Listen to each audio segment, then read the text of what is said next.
본 사연은 신청자의 실제 이메일을 바탕으로 각색되었으며 요청에 따라 신원은 익명으로 처리하였습니다. 사연 신청은 영상 설명란에 이메일로 보내주시기 바랍니다. 안녕하세요. 조심스럽게 제 이야기를 보내봅니다. 저는 아버지와 제대로 마주 본 적이 없습니다. 늘 말이 없고 감정 표현이 서툰 분이셨죠. 아침이면 새벽같이 나가셨고 제가 눈을 뜨기도 전에 집을 비우셨습니다. 그리고 밤늦게 돌아오셔서는 단 한마디 말도 없이 조용히 방으로 들어가셨죠. 그게 너무나도 익숙한 일상이었기에 저는 그분이 저를 잘 모른다고만 생각하며 살아왔습니다. 하지만 지금은 압니다. 아버지는 단 한 번도 저를 놓은 적이 없었다는 걸요. 본 사연은 신청자의 실제 이메일을 바탕으로 각색하였으며 요청에 따라 신원은 익명으로 처리하였습니다. 제가 아주 어릴 때부터 그랬습니다. 해가 뜨기도 전 아버지는 이미 집을 나서 계셨고 밤늦게 돌아오실 때면 저는 잠든 채였죠. 1980년대 후반 우리 가족이 살던 곳은 서울 변두리의 작은 주택가였습니다. 매일 새벽 4시 반쯤 어머니가 아버지 도시락을 싸는 소리에 가끔 잠에서 깼던 기억이 납니다. 그때 창문 너머로 보이던 하늘은 늘 캄캄했어요. 나간다. 현관문 열리는 소리와 함께 들리는 아버지의 짧은 인사. 그게 하루의 시작이었습니다. 어쩌다 부엌이나 거실에서 마주쳐도 대화는 거의 없었습니다. 왔냐? 손 씻어라. 그 짧고 단호한 말투가 전부였죠. 한 번은 초등학교 3학년 때였을 겁니다. 반에서 1등을 했다고 자랑하고 싶어서 성적표를 들고 아버지가 오시길 기다렸어요. 밤 11시쯤 현관문이 열리고 지친 표정의 아버지가 들어오셨죠. 아버지, 저 1등 했어요. 아버지는 성적표를 받아들고 한참을 보시더니 그래, 잘했다. 짧게 그렇게 말씀하시곤 방으로 들어가셨습니다. 그게 전부였습니다. 그 순간 솔직히 마음이 조금 서운했어요. 다른 친구들 아버지는 상도 사주시고 등을 두드려준다는데 우리 아버지는 왜 늘 이렇게 조용하실까 싶었죠. 학교에서 상장을 받아와도 아버지는 한번 슬쩍 보시곤 아무 말 없이 돌아서셨습니다. 그때는 제가 그다지 중요한 존재가 아닌가 그런 생각도 들었습니다. 어머니는 늘 그렇게 말씀하셨습니다. 아버지는 새벽부터 나가셔서 하루 종일 일하시잖니. 많이 피곤하셔. 말씀은 없으셔도 널 얼마나 신경 쓰시는지 몰라. 하지만 그 말이 그 시절의 제게는 별로 위로가 되지 않았습니다. 말 한마디 없다는 건 마음도 없다는 뜻 아닌가. 어릴 적 제 마음엔 그렇게 새겨졌던 것 같습니다. 그 시절 한국 경제는 고도성장기였지만 서민들의 삶은 여전히 팍팍했습니다. 아버지는 작은 철물점을 운영하셨고 새벽부터 밤늦게까지 가게를 지키셨어요. 명절에도 가게 문을 닫는 날이 거의 없었죠.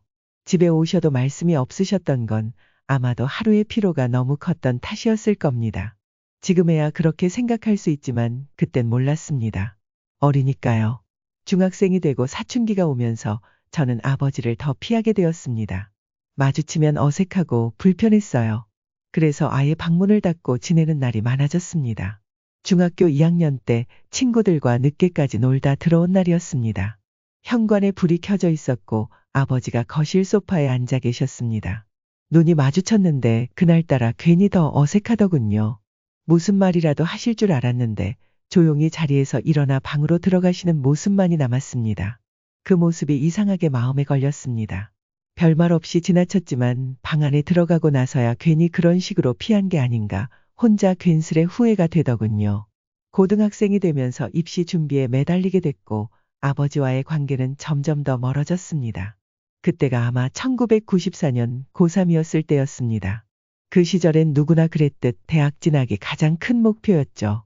아버지는 새벽 4시에 일어나 가게 문을 열고 밤늦게 들어오셨습니다.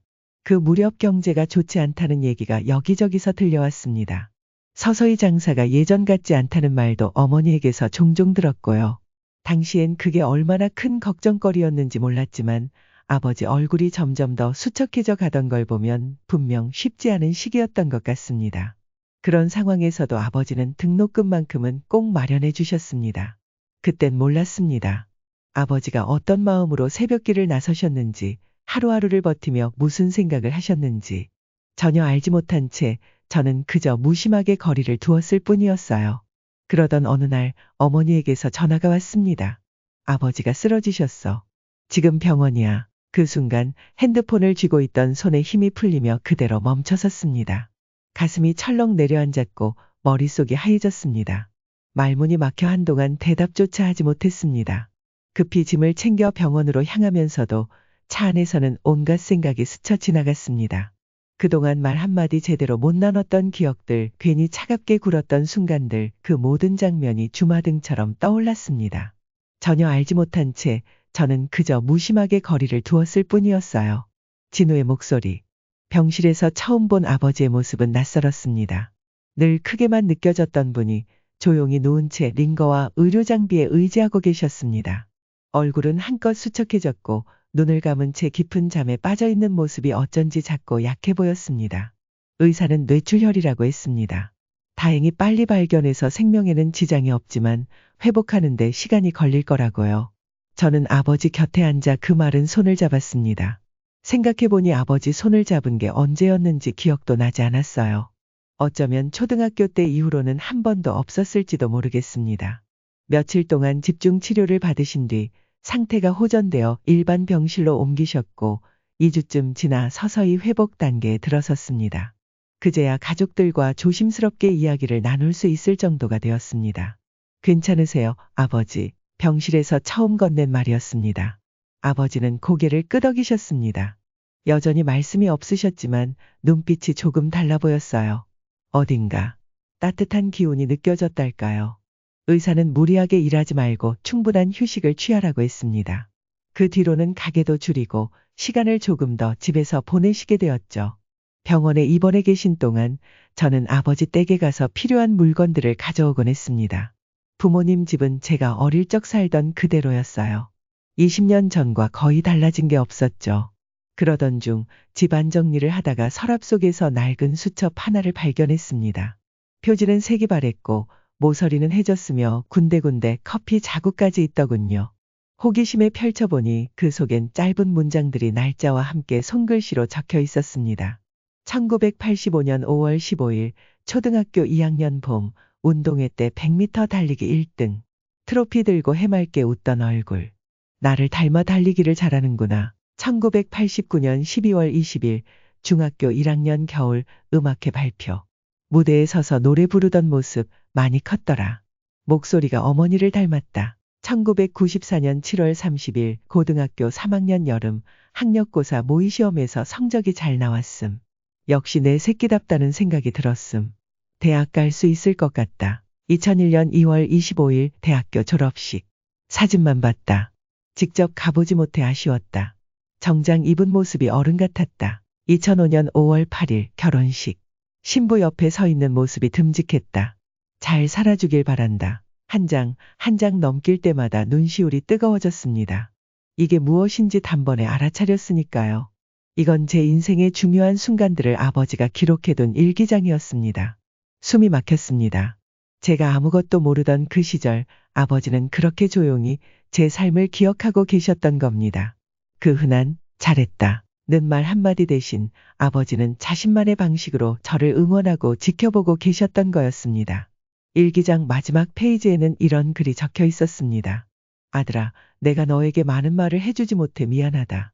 하지만 내가 살아온 모든 순간을 기억하고 있단다. 넌 내 자랑이다. 그 글을 읽는 순간 병원 복도에 주저앉아 울고 말았습니다.